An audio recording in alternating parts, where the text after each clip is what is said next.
साथियों नमस्कार, कैसे हैं आप सब लोग। मज़ामा केम छो कसा आहिस। आज एक इम्पॉर्टेंट पॉइंट पर हम डिस्कस करेंगे कि डोमेस्टिक वायलेंस केस में अगर protection officer fill in the blanks form में रिपोर्ट देता है या एक पक्षीय रिपोर्ट देता है या गलत तरीके से रिपोर्ट देता है तो क्या स्थितियां कानून में हो सकती हैं बचाव की, और किस तरह से हमें डिफेंड करना है खुद को भी, और किस तरह से कार्रवाई करनी है एरिंग ऑफिसर पे। साथियों, आप सब जानते हैं कि डोमेस्टिक वायलेंस एक्ट एक स्पेसिफिक एक्ट है to provide better protection to women जो कि घर पे रह रही हैं और जॉब भी कर रही हैं, ताकि उन्हें सेक्सुअली, मेंटली, फिज़िकली, साइकोलॉजिकली जो भी दिक्कतें हैं, जो भी उनके साथ वायलेंस है, उनसे उन्हें एफिशिएंट प्रोटेक्शन प्रोवाइड किया जा सके। और अगर कोई भी घरवाला उनके साथ इस तरह की हिंसाएं कारित कर रहा है तो उसे दंडित किया जा सके। दंडित मीन्स अर्थदंड के फॉर्म में, क्योंकि कोर्ट जो है वहाँ पर कंपनसेशंस के ऑर्डर जो है कर सकती है। इसके अलावा मॉनिटरी बेनिफिट या मेंटेनेंस के ऑर्डर भी कर सकती है अगर डोमेस्टिक वायलेंस प्रूव है। इसके अलावा इंजंक्शन भी पास कर सकती है कि भाई आप उस घर में या उस प्रीमाइसेस में आके उसे परेशान नहीं करेंगे।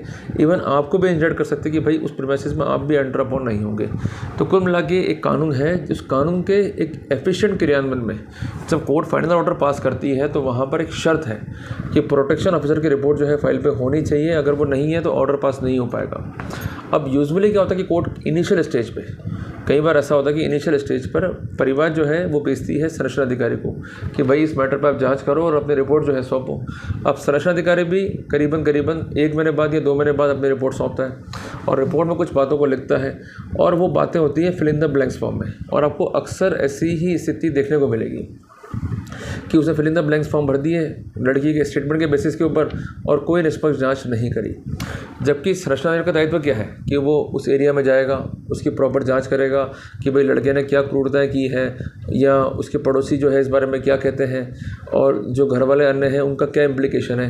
इसी तरह से लड़की का जो है स्टेटमेंट क्या है, उसका वर्जन क्या है, उसका सब्सटेंस क्या है, मीन्स उसके पास ऐसा क्या मटेरियल है जिससे वो कहती है घर में हिंसा हुई है। तो उसको निष्पक्ष रिपोर्ट देनी है कोर्ट को, ना कि fill in the blanks form में रिपोर्ट।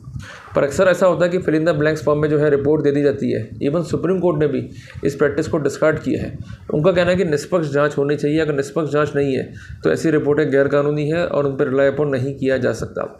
और साथियों, ऐसा कई मैटर में देखने को मिले हैं जहां पर सैंक्शन अथॉरिटी ने प्रोसिक्यूशन को चलाने के लिए जो अपने आदेश दिए वो तक fill in the blanks form में थे। तो कोर्ट ने कहा ऐसे आदेश या ऐसी रिपोर्टें सेल्फ इंडिकेटिव होती है कि माइंड जो है अप्लाई नहीं किया गया है। Fill in the blanks form में अपने बातों को लिखकर केवल अपने कर्तव्य की यतिश्री की गई है, जबकि इन फैक्ट इनको प्रॉपर जांच जो है करनी होती है, प्रॉपर निष्कर्ष देना होता है, और एवरी निष्कर्ष should be supported by proper reason. अगर वो नहीं है तो वहाँ पर आपको डेफिनेटली जो है फ़ायदा मिलने वाला है।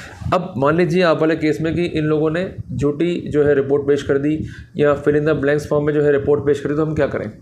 सबसे पहले रिपोर्ट को जो है अवलोकित करें। अगर आपको ऐसी स्थिति जो है दिखाई देती है तो वहाँ पर आप कंसर्न अथॉरिटी को नोटिस जो है दे सकते हैं कि आपने पद का दुरुपयोग करते हुए मुझे परजुरी कॉज करने के लिए ये रिपोर्ट जो है दी है। दूसरी बात यह कि जजमेंट जब सुप्रीम कोर्ट का है कि fill in the blanks form में आपको रिपोर्ट नहीं देनी है तो रिपोर्ट दी कैसे आपने? इसके अलावा जजमेंट अनेकों ही हाई कोर्ट्स के हैं कि कोई भी authority fill in the blanks format में रिपोर्ट नहीं दे सकती।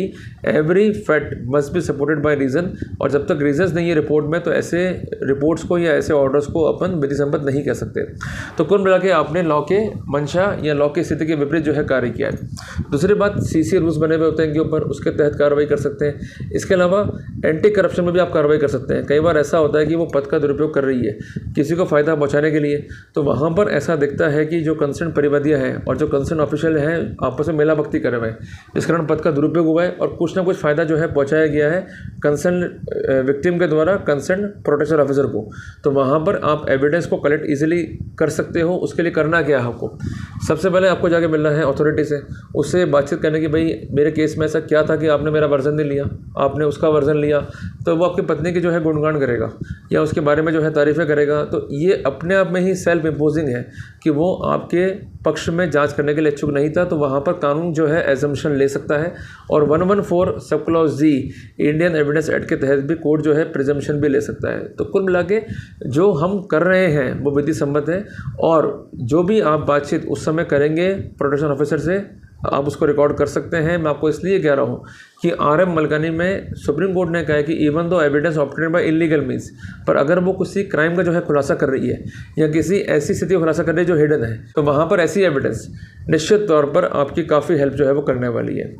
सबसे इम्पोर्टेंट बात कि जो वो रिपोर्ट है उसको कोर्ट में आप चैलेंज भी कर दें और कोर्ट से निष्पक्ष जांच की मांग करें और ये कहें कि जो रिपोर्ट ऑफिसर सौंपना चाहते हैं उसमें प्रॉपर रीजंस हो, प्रॉपर फैक्ट्स हो, प्रॉपर मटेरियल हो, जिसके अभाव में वो रिपोर्टें जो है चलने वाली नहीं है।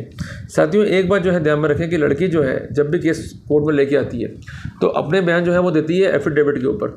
हालांकि जजमेंट ऐसे भी है कि लड़की अपने बयान एफिडेविट पे जो है दे सकती है, बट ऐसी व्यवस्था जो है अलाउड नहीं है even in section 15 of family court act कि जो मुख्य गवाह होगा वो बयान सिर्फ ऑन ओथ देगा। अगर वाइफ एफिडेविट लेके आती तो वहाँ भी आपत्ति पेश करें, बयान जो है उसके ऑन ओथ कराएं। इसके अलावा ध्यान रखें कि जो भी वो एफिडेविट दे रही है, जिन फैक्ट्स को लिख रही है, अगर वो फैक्ट इस तरह से हैं कि वो किसी एविडेंस के मोहताज हैं तो आप एविडेंस को सम्मत करने के लिए ऑर्डर 11 रूल 12 CPC में जो है दाखिल कर दें अर्जी, और लड़की बोलती कि एविडेंस नहीं है तो वहाँ पर आपको राहत मिलेगी। इसके अलावा आपकी जो एविडेंसेस हैं वो उस स्टेज पर आप पेश कर सकते हैं और ऑर्डर 12 रूल 3 है CPC या सेक्शन 294 CRPC के तहत एडमिशन डिनाइल जो है कॉल करवा सकते हैं कि भाई इसको आप एडमिट करो या डिनाई करो, तो वो उसके लिए जो है काफ़ी घातक स्थितियाँ होगी। अगर वो गलत रूप से जो है इसको डिनाई करती है तो ऐसा अजम्पशन आएगा कि उसने जुडिशल प्रोसीडिंग में आश्चर्यपूर्वक जो है फॉल्स स्टेटमेंट दी है, फॉल्स असर्शंस दी है। इसके अलावा साथियों, कई बार ऐसा होता है कि आपकी पत्नी जो है उन फैक्ट्स को लिखती है जो एग्जिस्ट नहीं कर रहे और झूठे फैक्ट्स को जो है प्लीड करती है, तो आप वहाँ पर 340 CRPC में कार्रवाई कर सकते हैं। पर हमेशा मैंने आपको कहा है कि आपको अब रिसेंट लड़ने के लिए पैटर्न को जो है चेंज करना होगा। अब क्या करना है हमें कि जो उनके घर वाले हैं उनको करना है शॉर्ट लिस्ट, वो जो भी गलत काम कर रहे हैं और जो भी कानून के वायलेशंस कर रहे हैं उन कंसर्न लॉ इन्फोर्समेंट एजेंसीज़ को हमें इन्फॉर्म करना है पक्के सबूत के साथ में। अगर आप ऐसा नहीं करोगे तो इन पर बैक प्रेशर नहीं बनेगा। प्रेशर डालने के लिए आपको ये मेथड जो है अडॉप्ट करने पड़ेंगे, अदरवाइज़ ये हमको कहीं छोड़ेंगे नहीं। कोर्ट हम जाते हैं, कोर्ट हमें सुनना पसंद नहीं करता है कि नहीं साहब लड़की है वो झूठ क्यों बोलेगी, पर कम से कम कोर्ट के बाहर भी एक दुनिया है कि जहां हम अपने मैटर्स को खुद सॉल्व करने की पोजीशन रखते हैं। अगर लड़की के पिताजी ने इनकम टैक्स छुपाया है या उसका भाई जो है GST वायलेशंस कर रहा है या अन्य किसी कानून के वायलेशंस कर रहे हैं और सबूत पक्के आपके हाथ लग गए, तो वहाँ पर अथॉरिटी को इन्फॉर्म कीजिए, रिपोर्ट कीजिए, डेफिनेटली उस पर कार्रवाई होती ही होती है, इस पर नो नीड टू वरी। और अगर लोअर अथॉरिटी नहीं सुन रही है तो आप हायर अथॉरिटी को लिखो। इवन कई लोग ऐसे भी देखेंगे जो पहुँचे हाई कोर्ट तक, तो कानून क्या बोलता है कि थर्ड पार्टी के पास भी जो है राइट है to approach to the court कि क्रिमिनल लॉ का वहाँ पर वायलेशन हुआ है या कोई क्राइम जो है कमिट हुआ है, क्योंकि क्रिमिनल लिटिगेशंस में लोकस स्टैंडे का प्रिंसिपल जो है एप्लीकेबल नहीं होता। Any person can come forward और किसी भी क्राइम को जो है वो रिपोर्ट कर सकता है और इंक्वायरी में वो सबूत जो है प्रमाणित पाए जाते हैं तो उनके विरुद्ध कानूनी कार्रवाई के आधार को कोई नहीं बचा सकता है। तो कुल मिला के ये मोटी मोटी बातें हैं जिनको हमको ध्यान में रखना है और वर्कआउट जो है प्रॉपर तरीके से करना है। तो कुल मिला के इसको हम समअप कर लेते हैं कि अगर मामला जो है डोमेस्टिक वायलेंस का है और वाइफ ने अपना एफिडेविट दिया है तो कोशिश करें कि एफिडेविट से काम नहीं चलेगा, उसके बयान जो है ऑन ओथ कराने हैं और सेक्शन 15 फैमिली कोर्ट एक्ट का वहाँ पर आप रेफरेंस दे सकते हैं। दूसरी बात, सब्सटेंस फाइल पे क्या उसको देखें।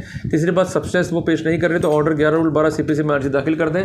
नंबर 4, अगर आपकी खुद की एविडेंसेज हैं, आपके पास पुख्ता सबूत हैं, तो वहाँ पर आप सेक्शन 294 CRPC और ऑर्डर 12 रूल 3 या CPC के तहत एडमिशन डिनाइल कॉल कर सकते हैं। मीन्स हम डॉक्यूमेंट्स पेश कर रहे हैं, इसको आप एडमिट करते हैं, डिनाई करते हैं, तो इससे काफ़ी टाइम जो है बच जाएगा आपका।